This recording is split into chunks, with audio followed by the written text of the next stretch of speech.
नमस्कार. आपलं मराठीच्या सर्व प्रेक्षकांना पुन्हा एकदा स्वागत आहे त्यांचं आपलं मराठीच्या इन्स्टा लाईव्हवर. आज आपली सेलिब्रिटी गेस्ट आहे अनुजा साठे. तुम्ही तिला हिंदी आणि मराठी चित्रपट म्हणा किंवा मालिका म्हणा आणि मराठी नाटकांमधनं पण आपण तिला पाहत आलेलो आहोत. तर आजच्या गप्पा खरंच खूप इंटरेस्टिंग असणार आहे, कारण की अनुजाचं काम पण खूप आहे. इरफान खान असू देत किंवा जॉन इब्राहिम असू देत, यांच्याबरोबर तिने कामं केलेली आहेत. तर आज आपण तिचा प्रवास उलगडणार आहोत. मी अनुजाला कनेक्ट करतो.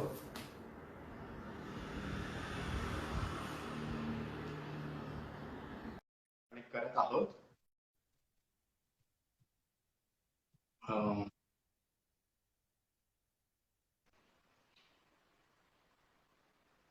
Hello Anuja. Hi hi. Hi. How are you? मी एकदम मजेत. तू कसा आहेस?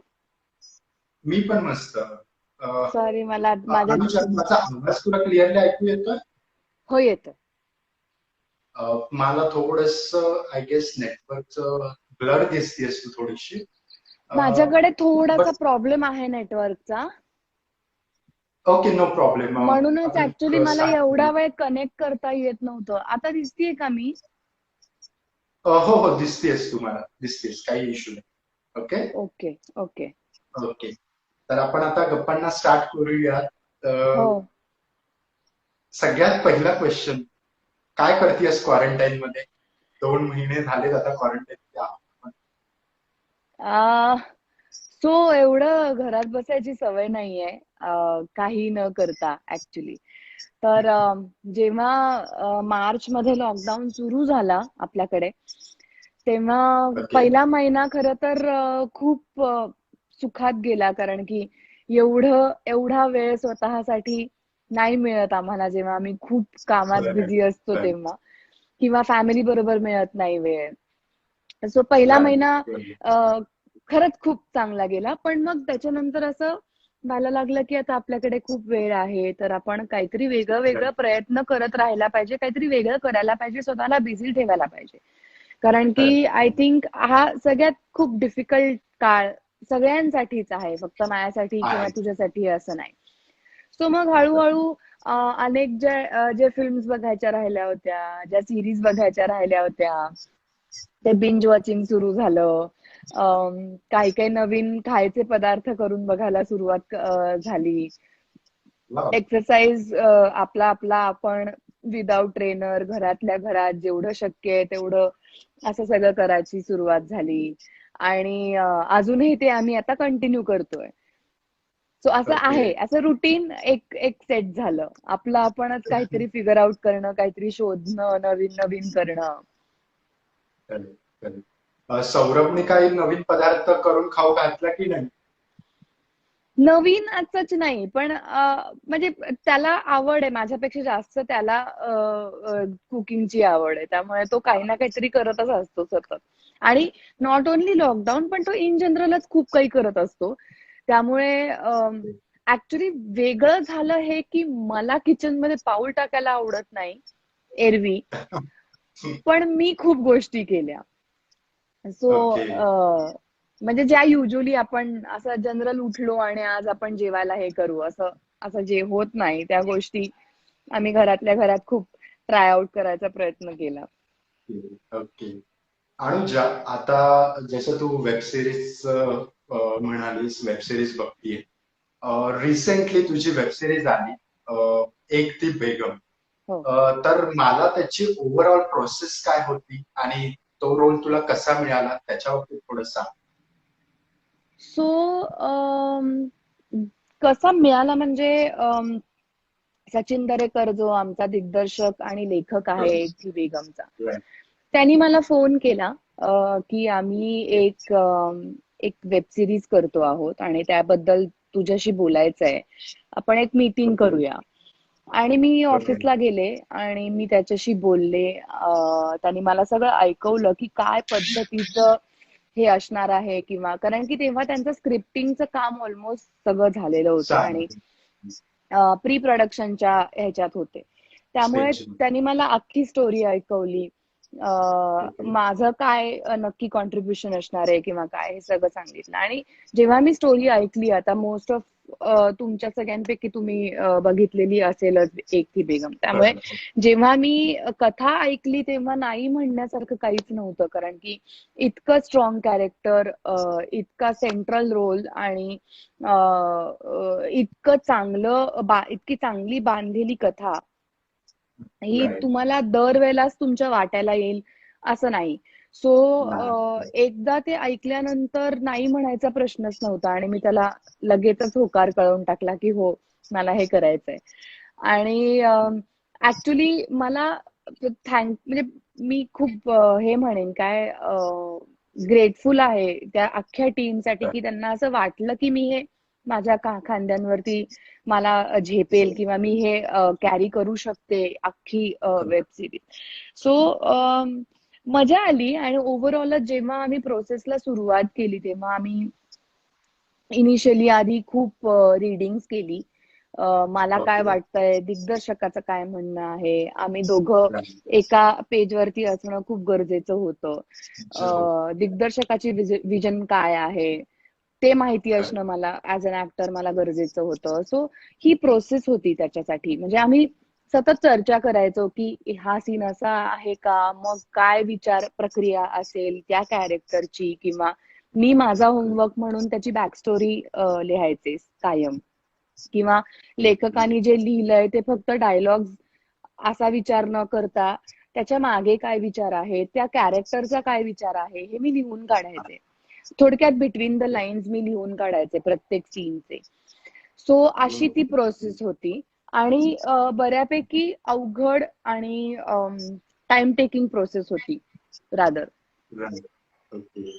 अनुजा, जसं तू उल्लेख केलास की खूपच इम्पॉर्टंट असा रोल होता, तर अशरफ ते सपना हे त्याच्यात व्हेरिएशन्स आहेत, एक 2 शेड्स आहेत एका कॅरेक्टरची. तर ते किती चॅलेंजिंग होतं? म्हणजे एक घरातली स्त्री असते आणि मग ती बाहेर पडते, तिच्यावर काहीतरी अन्याय झाला, त्याच्या विरुद्ध ती लढा देणं स्टार्ट करते. तर ते किती चॅलेंजिंग होतं आणि एक मुस्लिम कॅरेक्टर प्ले करणं. मी एवढंच म्हणेन की एकतर म्हणजे वन बाय वन, पहिला तुझा जो मुद्दा आहे की जे ट्रान्झिशन आहे अशरफ टू सपना, येस ते खूप अवघड होतं. कारण घरातली एक प्रोटेक्टेड घरातली, म्हणजे जरी नवरा गँगस्टर असेल तरी ती प्रोटेक्टेड फॅमिलीच आहे. तिला एक काय म्हणतो आपण, जसं बाहेर काहीही बिझनेस, फॅमिली बिझनेस काही का असेना, फॅमिली मेंबर्स आर प्रोटेक्टेड, हे एक वातावरण. आणि त्यातून बाहेर पडून एक अत्यंत आउटगोईंग आणि असे काही डिसिजन्स घेणं एखाद्या स्त्रीसाठी हे खूप इन जनरलच खूप सामान्य लेवलवरती सुद्धा खूप अवघड आहे. सो मला ते ट्रान्झिशन खरंच खूप अवघड होतं. आणि सतत एक भीती अशी होती की, म्हणजे तसं बघायला गेलं तर माझी स्वतःची पर्सनॅलिटी खूप आउटगोईंग आणि स्ट्रॉंग आहे. तर अशरफची पर्सनॅलिटी स्ट्रॉंग आहे का, तर ती स्ट्रॉंग नाहीये. मग स्ट्रॉंग पर्सनॅलिटीचे ट्रेट्स अशरफ मध्ये येणार नाहीत किंवा अनुजा दिसणार नाही, यासाठी मला जरा प्रयत्न करावे लागले आणि त्या पद्धतीने विचार करावा लागला. आणि जेव्हा सपनाचं ट्रान्झिशन होतं, खूप बोल्ड आणि खूप स्ट्रॉंग, ते अचानक जे ट्रान्झिशन होतं ते थोडंसं आम्हाला अंडरलाईन करावं लागलं. आणि ह्याच्यासाठी सचिनची मला खूप मदत झाली ऍज दिग्दर्शक आणि लेखक. जसं मी मगाशी म्हटलं की आम्ही सतत खूप चर्चा करायचो, आम्ही खूप वाचन करायचो, मी त्याला खूप प्रश्न विचारलेत, त्यांनी मला पेशंटली खूप उत्तरं दिली आहेत प्रत्येक माझ्या प्रश्नाची. त्यामुळे आय थिंक ते थोडं माझ्यासाठी हळूहळू सोपं होत गेलं, उलगडत गेलं असं म्हणूया. दुसरा मुद्दा तू एक आत्ता बोललास तो काय होता? व्हेरिएशन्स, म्हणजे सपनामध्ये त्याचं कन्व्हर्जन झालं तर तो किती चॅलेंजिंग. हा, हे झालं. आणि मुस्लिम कॅरेक्टर, सो छोट्या छोट्या गोष्टी असतात, छोट्या छोट्या गोष्टी असतात की मला हिजाब बांधता यायचा नाही माझा. तर माझी अशी इच्छा होती की मी एखाद्या मुस्लिम फॅमिलीत जन्माला आले असते तर माझ्यासाठी ते Right. किती सोपं असतं, तसं ते तितकं हम्म. सोपं मला करायचंय. मला करायचं. ते माझ्यामध्ये भिनवायचंय. म्हणून मी युट्यूब वरचे खूप व्हिडिओज बघितले हिजाब बांधायचे. सो माझी इच्छा होती की कोणी सेटवरचा असिस्टंट येऊन मला बांधायला नको, मला माझा बांधता आला पाहिजे हिजाब. ही अत्यंत छोटी गोष्ट आहे, म्हणजे हे काही फार वेगळं नाहीये, पण हे मला करायचं होतं. मग मी युट्यूब वरचे Right. व्हिडिओज बघितले, मी घरच्या घरी प्रॅक्टिस केली, ओढणी बांधायची, स्कार्फ बांधायची, आणि हळूहळू मला ते लिटरली इतकं पटकन जमायला लागलं की म्हणजे मी ते बरोबर आहे किंवा ते चुकीचे ह्याच्यात पडणार नाही. माझा माझा फक्त हाच मुद्दा होता की मला जमलं पाहिजे. कारण की जर का मी एक मुस्लिम कॅरेक्टर प्ले करतेय तर मी एका मुस्लिम घरातली वाटले पाहिजे, माझ्या ऑडियन्सला खरं. वाटले पाहिजे, मला स्वतःला वाटले पाहिजे. आणि सगळ्यात मेन पहिली गोष्ट आपल्याला काय दिसते डोळ्याला, तर हिजाब. म्हणून मी खरं. ते व्हिडिओज बघून ते माझं माझं शिकले. आजही जर का आत्ता मला कोणी सांगितलं पटकन हिजाब बांधून दाखव, तर मी हिजाब बांधू शकते माझा. आणि सेटवरही मी माझाच हिजाब बांधायचे, मला कोणी असिस्टंट लागायचं नाही. आणि माझी ती इच्छा होती की कोणी असिस्टंट नको, आपल्याला जमलं पाहिजे.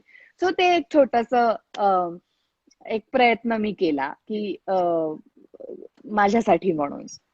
किंवा आता आणि तो हा कंटिन्यू. किंवा नमाज अदा करणं जे आहे ते आपण युजली आपल्याला माहित नसतं कसं. सो आमच्या सेटवरती आमचा एक असिस्टंट होता, he was a Muslim person.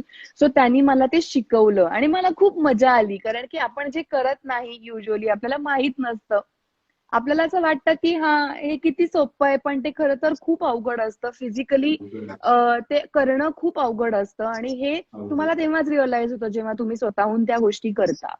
So मजा आली मला. ओव्हरऑल मला कल्चर्स एक्सप्लोर करायला जनरलीच मला खूप आवडतात. सो ह्या गोष्टी शिकणं वॉज अ प्रोसेस, आणि म्हणजे मजा आली हे करताना ओव्हरऑल. खरं.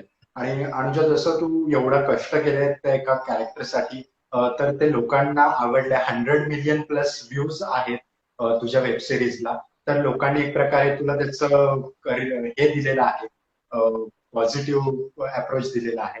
अनुजा, पुढे जाताना मला आता तुझ्या टेलिव्हिजन सिरियल्स कडे वळायला आवडेल.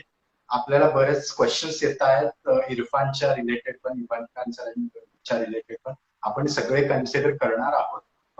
स्टेप बाय स्टेप जाऊयात. माझा आता मालिकेविषयी क्वेश्चन्स आहेत. तमन्ना ही सिरियल एक मेरठ मधली मुलगी उठती आणि एक कोच होती, आणि ती दाखवून देते की मी काहीतरी करू शकते. तर तो रोल किती चॅलेंजिंग होता, आणि अभिनय दादा किंवा रमेश देव प्रोडक्शन्सचे तुम्हाला त्याच्यात किती हेल्प झाली?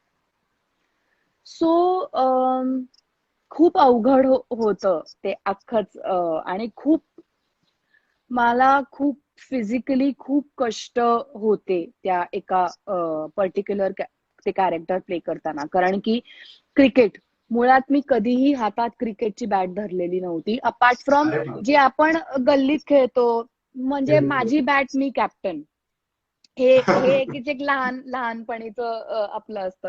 अपार्ट फ्रॉम दॅट मी कधी क्रिकेट खेळलेली नव्हते, आणि टेक्निकली तर नाहीच. म्हणजे अजूनही मला क्रिकेट खेळता येतं का, तर नाही. मला शूट पुरतं जेवढं क्रिकेट खेळायची गरज होती तेवढंच मला अजूनही क्रिकेट खेळता येतं. मी अजिबात क्लेम करणार नाही की मला उत्तम क्रिकेट खेळता येतं अजूनही वगैरे, नाही. पण रादर मी असं म्हणेन की त्या ह्याच्यात सुद्धा, त्या शो मध्ये सुद्धा कॅरेक्टर ट्रान्झिशन्स खूप होती. म्हणजे क्रिकेट हा एक कॉन्स्टंट हे होता, फॅक्टर होता. पण कॅरेक्टर म्हणून 3 वेगवेगळे भाग होते.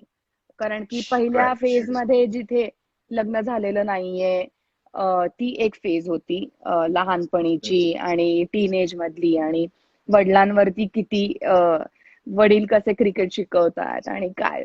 आणि लग्नानंतरची एक फेज होती जिथे घर इज एव्हरीथिंग, आणि डिवोर्स नंतरची फेज जिकडे ती कोच आहे. सो इंडियन आपल्या टेलिव्हिजन वरती आतापर्यंत असा विषय कधी झालेला नव्हता. म्हणजे की मुलगी डिवोर्स घेतीये.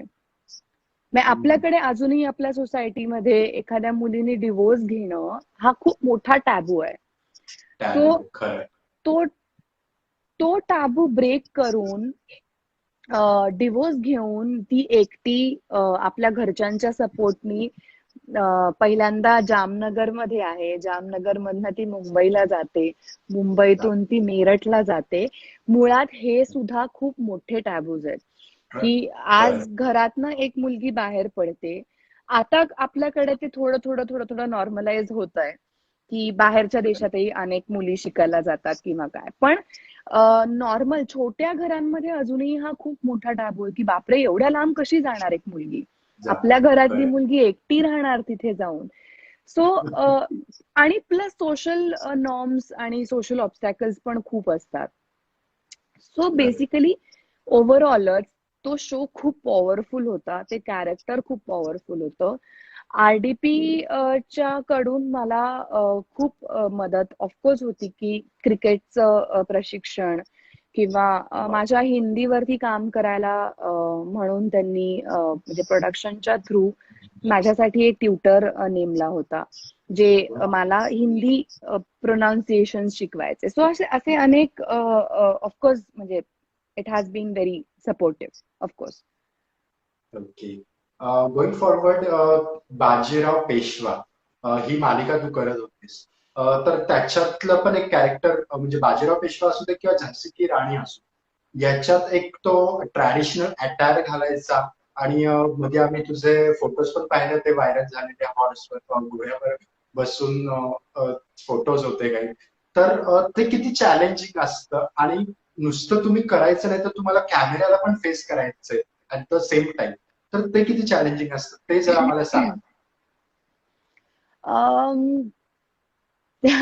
चॅलेंजिंग, आता तू घोड्याच्या फोटो बद्दल बोलला त्याची एक आठवण सांगते मी. खरंच खूप चॅलेंजिंग होतं कारण मला हॉर्स रायडिंग येत नाही. आणि ते जे फोटोज घोड्यावरचे तुम्ही बघितले ते ऍक्च्युली एका ऍक्सिडेंटच्या आधीचे फोटोज आहेत. सो मी ज्या घोड्यावर बसली, एक व्हाईट कलरचा घोडा आहे, त्या घोड्याने मला ऑलमोस्ट पाडलं होतं. आणि हा म्हणजे थोडासा स्केरी एक्सपिरियन्स होता पण तो फनी होता. आणि अटायर बद्दल बोलायचं झालं तर ते अटायर होतं म्हणून मी वाचले, नाहीतर मी पाठीवर पडले असते. कारण माझी नऊवारी साडी आणि काष्टा त्याच्या सॅडलमध्ये अडकला होता आणि मी खूप घट्ट धरून ठेवलं होतं घोड्याला. सो मी पाठीवर पडले नाही. पण ऑफकोर्स तुम्हाला काही गोष्टी, हा शूटचा एक भाग आहे की तुम्हाला काही गोष्टी येत नसतात आणि त्या तुम्ही ऍक्ट आउट करत असता आणि त्याच्यासाठी तुमच्या बरोबर अनेक प्रोफेशनल्स असतात. पण जेव्हा असे ॲनिमल्स इन्व्हॉल्ड असतात ह्याच्यामध्ये तेव्हा तुमचा कंट्रोल नसतो, तुमचा स्वतःचा त्या गोष्टीवर कंट्रोल नसतो, तो ॲनिमल तुम्हाला कंट्रोल करत असतो. So it was quite challenging. आणि तसं बघायला गेलं तर मुळात मी मराठी असल्यामुळे नऊवारी साडी, नथ आणि ह्या खोपा आणि आंबाडा ह्या गोष्टी आपल्याला काही नवीन नाहीयेत. सो त्याच्यात काही चॅलेंजिंग नव्हतं ऑफकोर्स, कारण मला त्या गोष्टी मनापासनं आपल्या कल्चर मधल्या खूप आवडतात. आणि मुळात मी पुण्याची असल्यामुळे पेशव्यांचं कल्चर आणि पेशवे हे आपलं लहानपणापासून आपण खूप गोष्टी ऐकत असतो, शनिवारवाडा बघितलेला असतो. सो माझ्यासाठी खरं तर ते खूप मला क्लोज टॉपिक होता तो. त्यामुळे it was not challenging but it was enjoyable, extremely enjoyable. नक्कीच एन्जॉयबल आणि प्रेक्षकांना पण खूप त्याला चांगला प्रतिसाद लोकांचा मिळालेला आहे तुमच्या त्या याच्यासाठी. अनुजा, पुढे जाताना मला विचारायला आवडेल की हिंदी चित्रपटांमध्ये तू कामं केलेली आहेस, ब्लॅकमेल असू दे, परमाणू असू दे, तर आपण स्टेप बाय स्टेप जाऊ. पहिलं मला सांग, ब्लॅकमेल मध्ये इरफान सरांबरोबर स्क्रीन शेअर करायचा अनुभव कसा होता आणि फर्स्ट डे त्यांच्याबरोबर शूट करायचा कसा होता, त्या बाबतीत थोडंसं सांग. खूप अमेझिंग. म्हणजे माझा तसं बघायला गेलं तर सबस्टॅन्शियल रोल असलेला तो पहिला सिनेमा आहे हिंदी. आणि इरफान खान सारख्या ऍक्टर बरोबर आपल्याला काम करायला मिळावं, हे प्रत्येक ऍस्पायरिंग ऍक्टरची इच्छा असते. म्हणजे मग ते एक लिस्ट एक तयार होते आपली, आपण की यार आयुष्यात मला या व्यक्तीबरोबर काम करायचंय, की या व्यक्तीबरोबर काम करायचंय. तशी माझी एक लिस्ट आहे आणि त्या लिस्टमध्ये Irfan Khan was always there, कारण की माझे फेवरेट ऍक्टर. सो जेव्हा माझं कास्टिंग झालं, ऑफकोर्स ती एक खूप मोठी प्रोसिजर होती कास्टिंगची सुद्धा, की ऑडिशन्स, माझ्या 2-3 ऑडिशन्स झाल्या. आणि खूप खूप शेवटपर्यंत मला माहित नव्हतं की मी करणार आहे का नाही करणार आहे.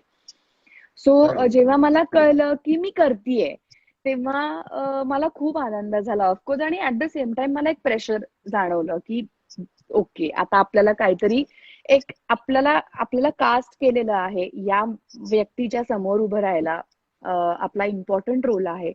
सो ऑफकोर्स ज्यांनी कास्टिंग केलंय त्यांना सुद्धा आपल्याला प्रूव्ह करायचंय काहीतरी. सो एक होतच. आणि मला हे माहित होतं की एकदा त्या व्यक्तीच्या समोर मी उभी राहिले की आपोआपच मी खूप काही शिकणार आहे. सो जसं आपण म्हणतो की ऑब्झर्वेशन मधून सुद्धा तुम्ही खूप गोष्टी शिकता, तसंच माझं झालं.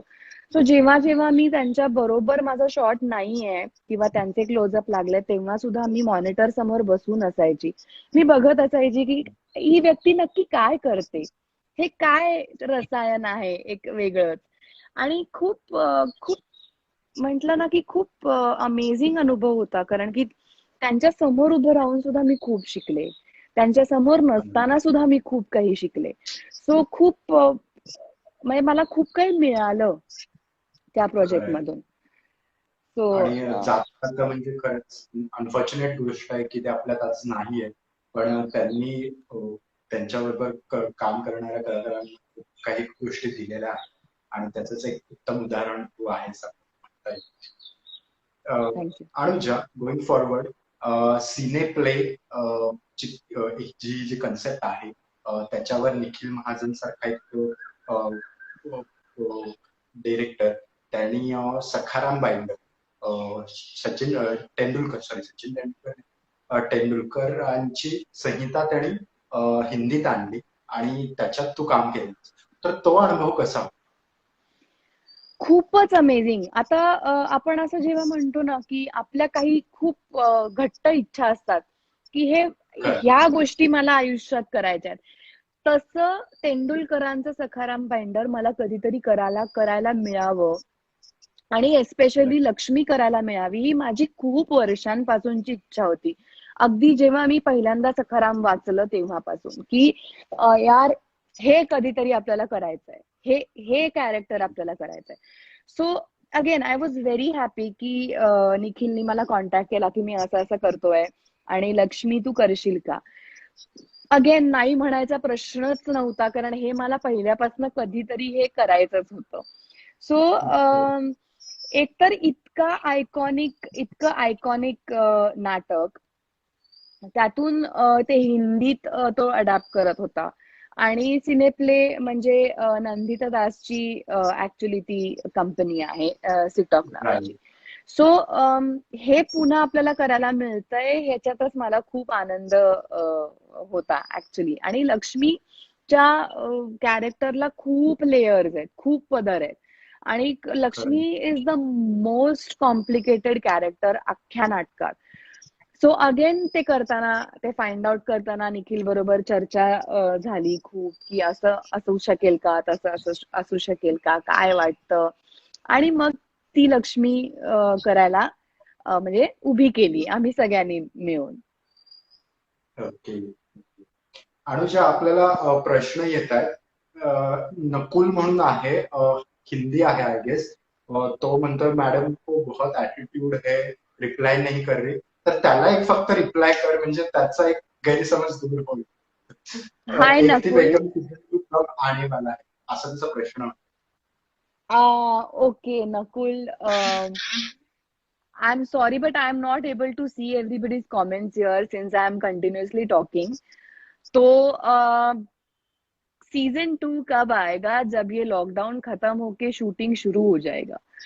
तो even I can't promise you right now कि when it will be there, but soon we are working towards it.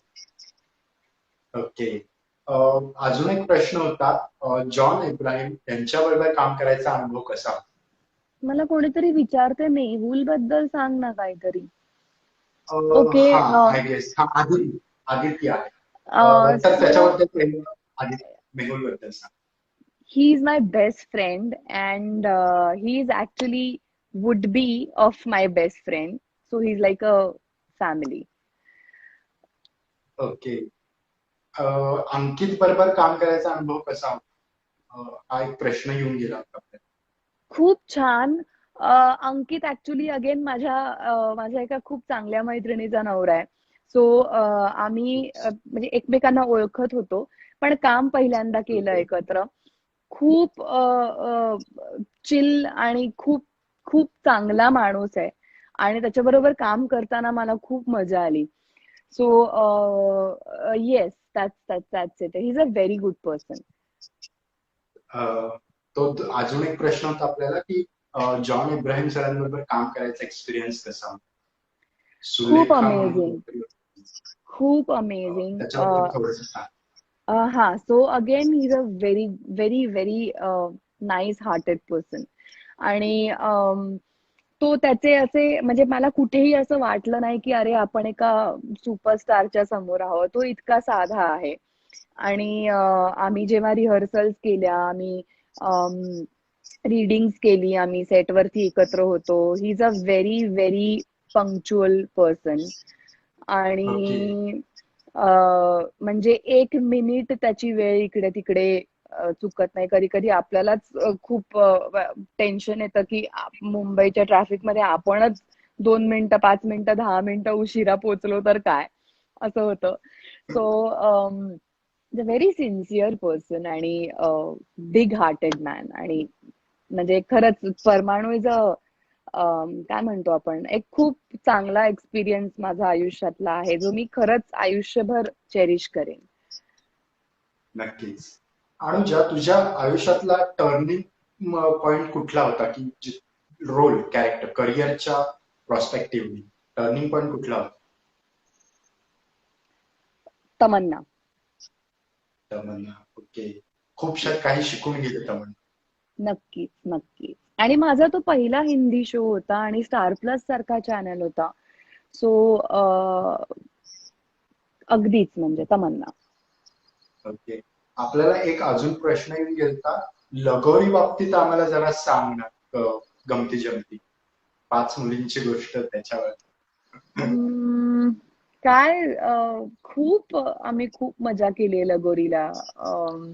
एक असं 1-2 गोष्टी सांगणं थोडं अवघड आहे, पण या. सो एक एक्सपिरियन्स मी शेअर करते.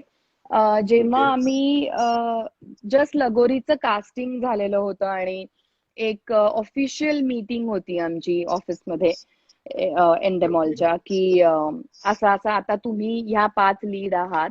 आणि आम्ही एकमेकींना ओळखत नव्हतो.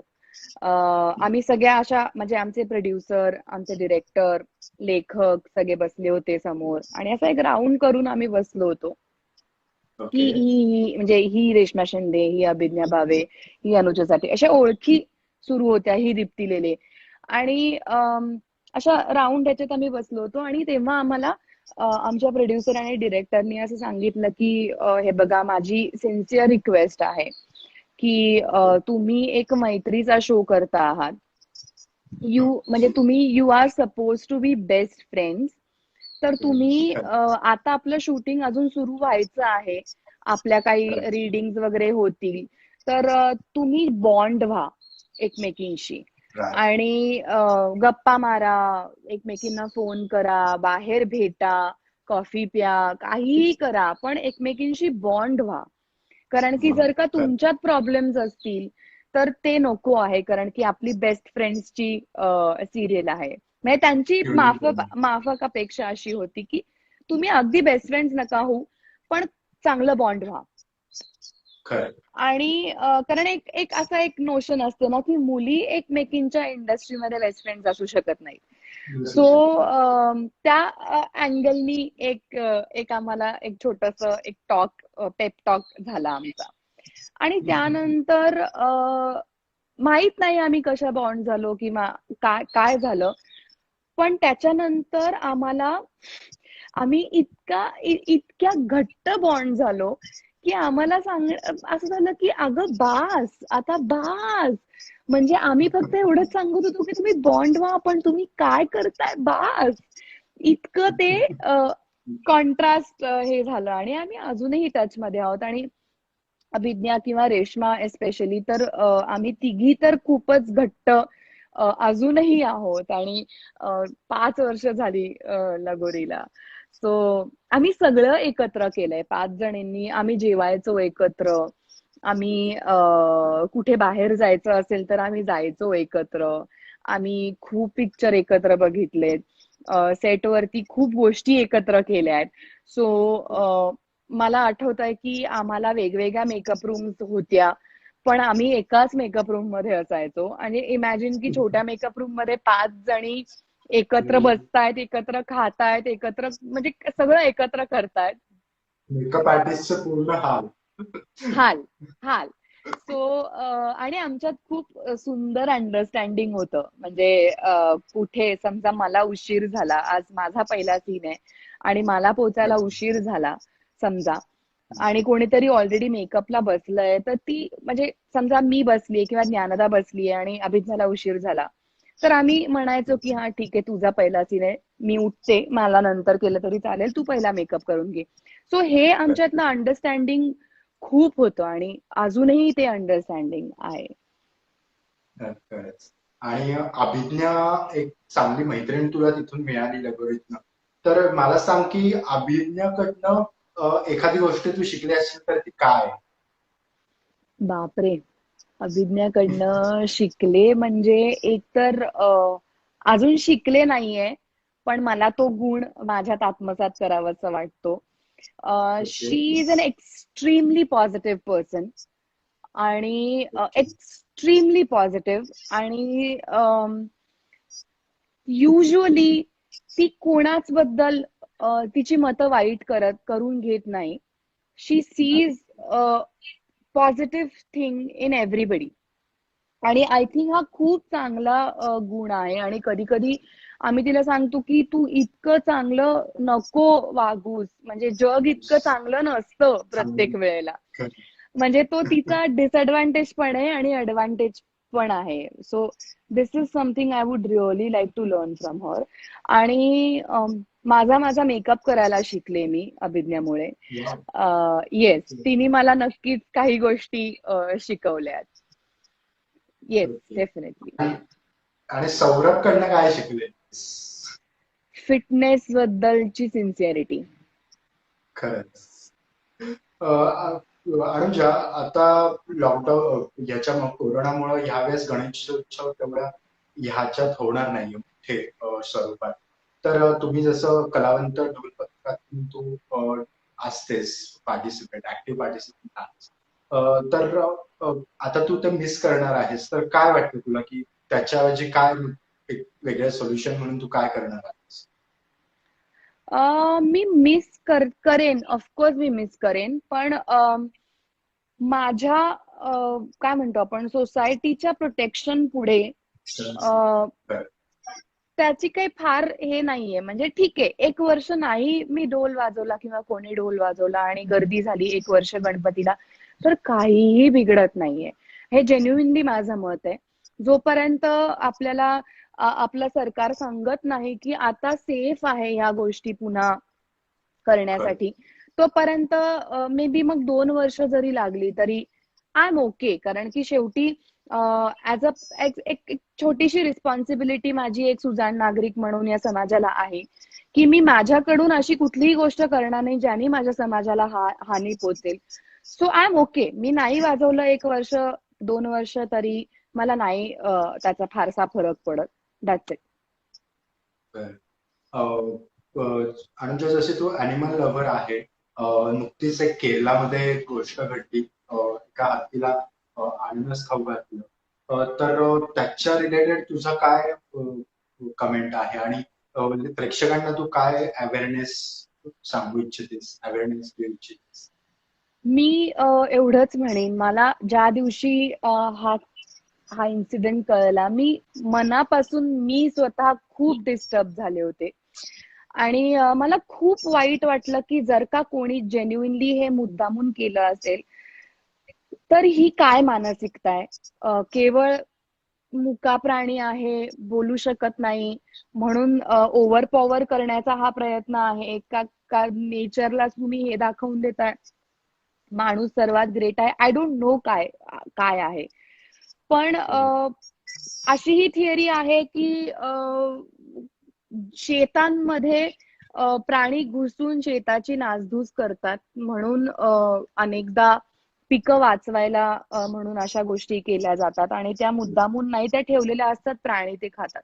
What ever it is, I don't know the truth.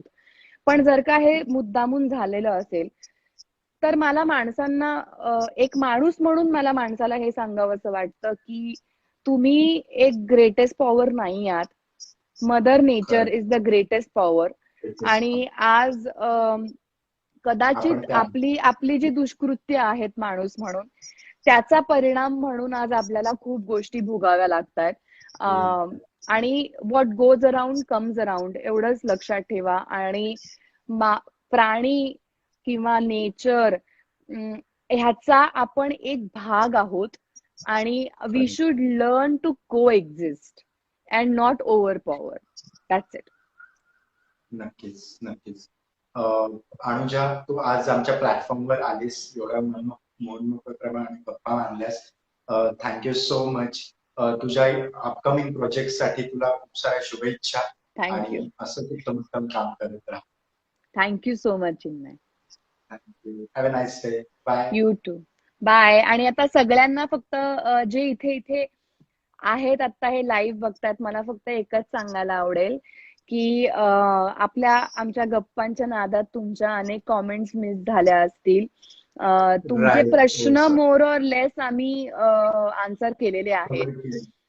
So तुमच्या सगळ्या okay. Maqsood Mobin is saying talk in Hindi. Okay, I will try and talk in Hindi since it was a Marathi platform. We decided to speak in Marathi, which happens to be our mother tongue. So थोड़ा सा naturally Marathi आ जाती है beach में. But to everyone who doesn't understand Marathi, मैं सिर्फ एक बात कहना चाहती हूँ. Whoever is here, present here, thank you so much. आपने बहुत सारी शुभकामनाएं दी है, बहुत अच्छी अच्छी कमेंट्स दी है, आपके ओपिनियंस दिए हैं. Thank you. Thanks a lot for watching एक थी Begum and every piece of work that I have done before. So आपका प्यार ऐसे ही कायम रहने दीजिए. And I'm very thankful to each one of you. Thank you so much. आणि तुला जाता जाता एक छान कॉम्प्लिमेंट पण आली आहे. When you played a Dhara, I thought you belong to Gujarati family. म्हणजे oh thank you so much. Thank you. And well मैं एक बात जरूर बताना चाहती हूँ दैट तमन्ना की बहुत सारी शूटिंग हमने अहमदाबाद में की है. Ahmedabad, Baroda. So because we wanted that flavor of a Gujarati family, that touch we wanted. So yes, that helped me a lot. And while I was staying in Ahmedabad for I think I stayed for over a month and a half, I had actually started reading Gujarati. And that is my habit actually. That's me. I pick up languages and I love languages. So thank you so much for that compliment. I guess आपण बरेचसे questions cover up केलेले आहेत. Yes. या. So if you have anything else to ask, somebody saying we would like to see you in Dawn 3 opposite Shah Rukh Khan as a cop. Wow, I would love it too. अजून एक आपल्याला आलं होतं की मांडला दोन घडीचा डाव जे आहे त्या सिरियल बद्दल स्मिता शेळके बरोबर काम करायचा एक्सपिरियन्स कसा होता ते? खूप गोड आहे स्मिता. आणि आम्ही म्हणजे खूप चांगल्या कनेक्ट झालो अगेन त्या शो वरती. सो मजा आली, मजा आली खूप. ओके.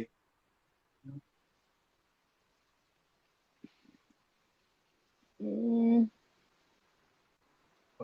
मी बघतोय अजून कुठले काही कमेंट्स आल्यात का आपल्याला.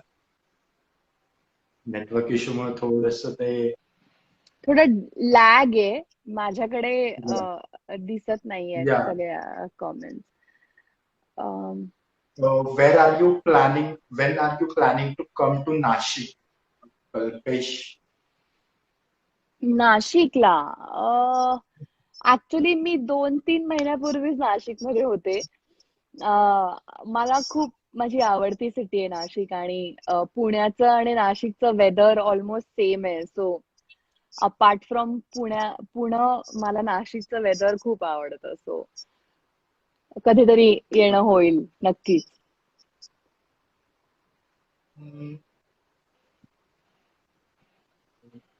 व्हेन सीजन 2 रिलीज, भाई पहले येस. शूटिंग तो होने दो.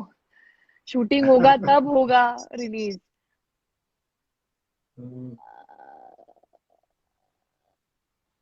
सी योर बरेचसे पोर्ट्रेट. कॉम्प्लिमेंट आय एम बरेचसे sorry but I. Compliments.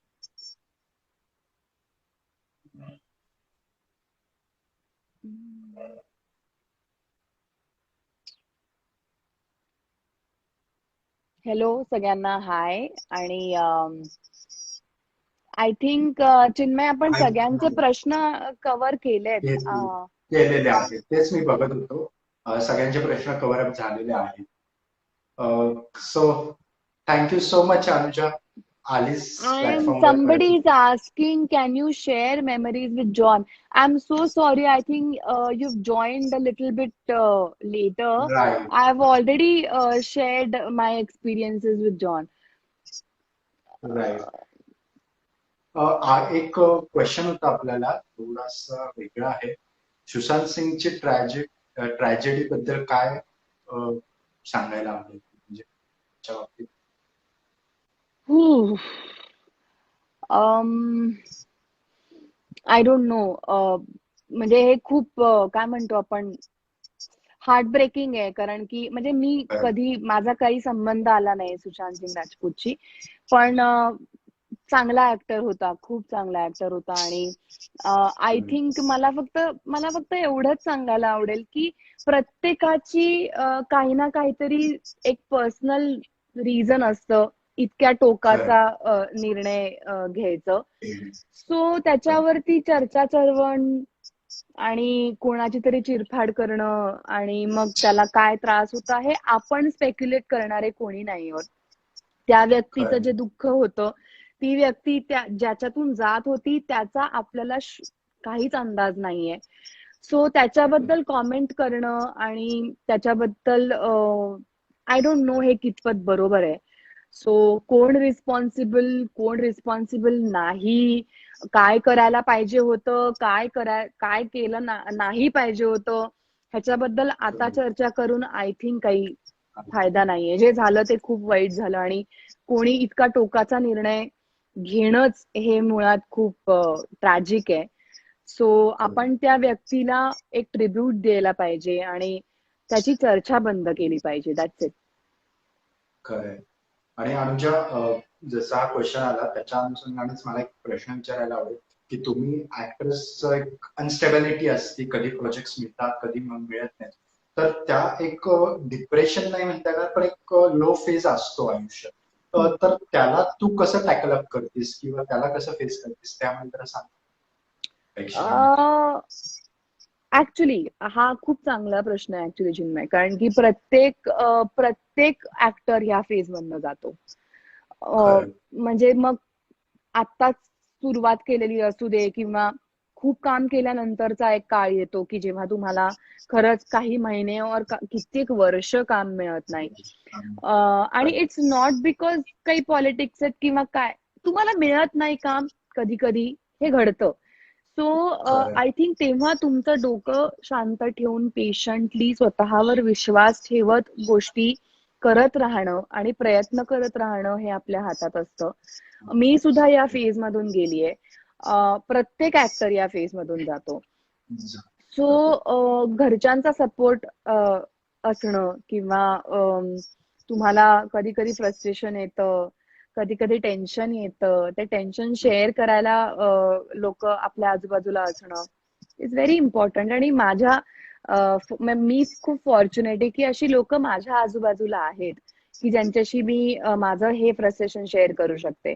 So patience patience patience. आणि सेल्फ बिलीफ. खरं. सो आय गेस आपण अजून काही क्वेश्चन्स तर नाहीये. We can end with the काय interview. Is Karan or Salman responsible? I I am guess sorry, that would but be I Rashid. am no one to comment on that, and I don't want to comment on that because it's unfair. It's unfair. I can't comment on that. खरं.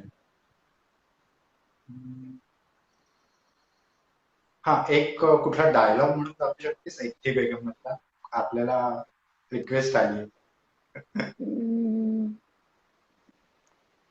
कुठला कुठला आहे तुझा जो बंदूक बंदूक अगर दुश्मन के हाथ में हो तो खतरा, अपने हाथ में हो तो ताकत. Wow, that's great.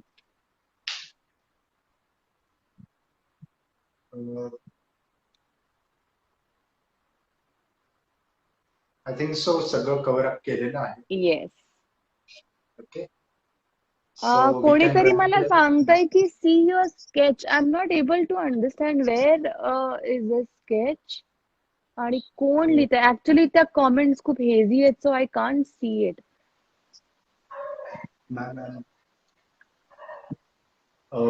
अनुजा, एक आपल्याला एक बांगलादेशी नागरिक आहे आणि तिथून आपल्याला तुझ्या कामाबद्दल अप्रिशिएट केलं. Thank you so much. I can't see you but मस्कूत मोदीन म्हणून आहे, त्यांनी तुझ्या कामाबद्दल appreciate. Thank you Maqsood. Thank you so much. Thank you. It means a lot.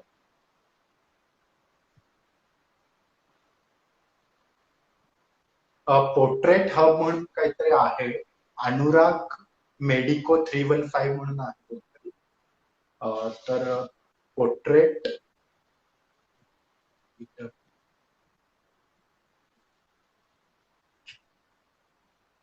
Can we talk portrait in inbox, ma'am? I'm really sorry, but I don't reply or I don't check my DMs.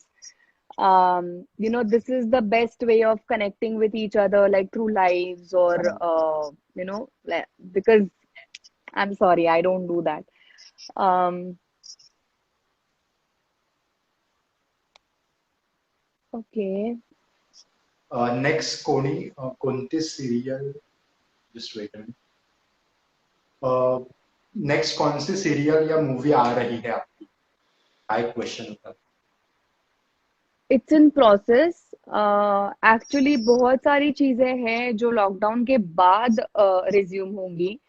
तो अभी मैं उसके बारे में कुछ कमेंट नहीं कर सकती. I am sorry.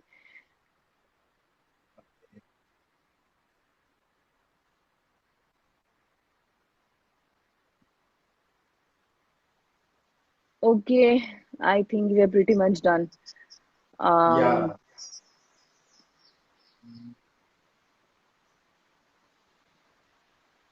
Everything is like hello and high.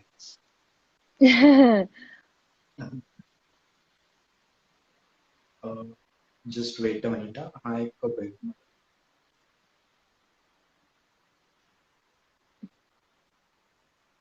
हा एक प्रश्न आहे. बिंग मराठी बॅकग्राऊंड हिंदी इंडस्ट्रीमध्ये कमी एक्सपोजर दिला जातो. No, I don't think so. नाही. तुम्ही हार्ड वर्किंग असाल, तुमचं हिंदी उत्तम असेल, तर असं काही डिस्क्रिमिनेशन होत नाही. आय डोंट बिलीव्ह दिस. नाहीतर मी एवढं कामच करू शकले नसते हिंदीत. आणि एक चांगलं एक्झाम्पल आपल्या समोर आहे रोहन, अनुजा, की जिने पुण्यातली ती एक प्रॉपर मराठी मुलगी आहे आणि तिने हिंदीत जाऊन एवढ्या चांगल्या चांगल्या ऍक्टर्स बरोबर काम केलेले आहे. सो आय थिंक सो तुला सो आय डोंट थिंक असं तर काही डिस्क्रिमिनेशन आहे. अर्थात माझा फक्त एक प्रिन्सिपल आहे की तुम्ही ओके ज्या भाषेत काम करताय, मग कुठलीही असो, तमिळ असो, तेलुगू असो, मराठी असो, हिंदी असो, तुम्हाला ती भाषा ये जशी बोलली गेली पाहिजे तशी बोलता आली पाहिजे. कमांड आली त्यांची. येस, हो. Apart from that I don't think there is any problem.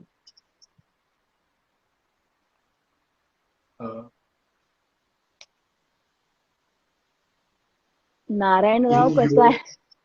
अजून एक आलेलं आहे की in USA people are just wait a minute, ते खाली जाते. People are crazy about your work and your acting and your web series. Indian community from USA जी आहे ते खूप तुझ्या ऍक्टिंग स्किल्स बद्दल खूप ते अप्रिशिएट करत आहे. Thank you so much. Thank you. Means a lot. Thanks. Peshwa Bajirao मधली राधाबाई खूप छान वाटली मॅम. थँक्यू. साक्षीचा प्रयत्न compliment. Thank you. Thank you. So yeah, we can wrap up, I guess so. Anuja? Yes. I think we are done. Yes. Yeah. Yeah. So So thank you so thank you. much. Thank you. Thank you Chinmay. मजा आली. आणि take care. आणि तू पण safe राहा. Everybody हो, safe राहा. तू पण घरीच राहा. सौरभला पण घरीच ठेव. आणि सेफ राहा. Yes. Yes. You too. Yeah. Okay. Chalo. Have a Bye. Good day. Bye bye. Thank you. Yeah, you too. Bye. Bye.